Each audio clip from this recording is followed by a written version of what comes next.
तो आज बच्चों हम पढ़ेंगे घर्षण द्वारा आवेशन, है ना। तो आवेशन की 3 विधियां हैं, घर्षण द्वारा, चालन द्वारा और प्रेरण द्वारा, है ना। तो पहली विधि है घर्षण द्वारा आवेशन। तो घर्षण आपने लास्ट क्लास में पढ़ा है ना, घर्षण के बारे में। तो घर्षण का तात्पर्य है जब दो वस्तुएं की सतहें आपस में संपर्क में आती हैं तो वो एक वस्तु दूसरी वस्तु की गति का विरोध करती है ना। इसका मुख्य कारण क्या है, इलेक्ट्रॉन क्लम्पिंग या इलेक्ट्रॉन का साझा, है ना।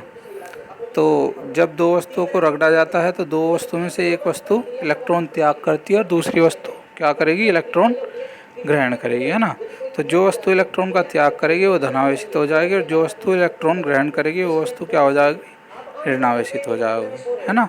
तो इसका एक उदाहरण भी दे रखा है, जैसे कांच और रेशम के कपड़े से रगड़ा जा रहा है ना, तो क्या हो रहा हमारा, कांच की छड़ घर्षण के कारण इलेक्ट्रॉन रेशम के कपड़े पर स्थानांतरित करता है ना।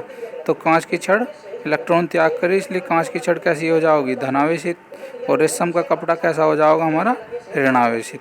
तो इसी टाइप से हमारे बहुत सारे उदाहरण दिए हुए होंगे, बुक में दिए हुए होंगे, और इसमें एक सारणी होगी, है ना।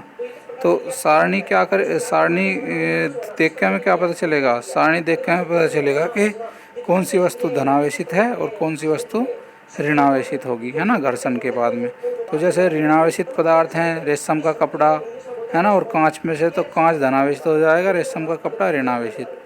प्लास्टिक, कंघी और सूखे बाल, है ना। तो जैसे हमने छोटी क्लासों में भी ये प्रयोग करा है ना। जब कंघी से हम अपने बालों को रगड़ते थे, उससे हमारे जो कागज़ की टुकड़ी हैं वो आकर्षित होते थे।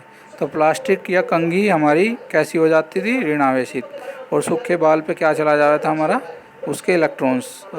तो ये कैसी हो जाती हमारी, प्लास्टिक की कंघी पे क्या आ जाए थे हमारे इलेक्ट्रॉन्स, और सूखे बालों से वो इलेक्ट्रॉन निकल जाए थे, है ना। तो बाल कैसे हो जाए थे हमारे, धनावेशित, है ना। ऐसे प्लास्टिक और ऊन में, तो ऊन धनावेशित हो जाते क्योंकि इलेक्ट्रॉन त्याग कर रही है, और प्लास्टिक ऋणावेशित क्योंकि ये इलेक्ट्रॉन ले रही है ना।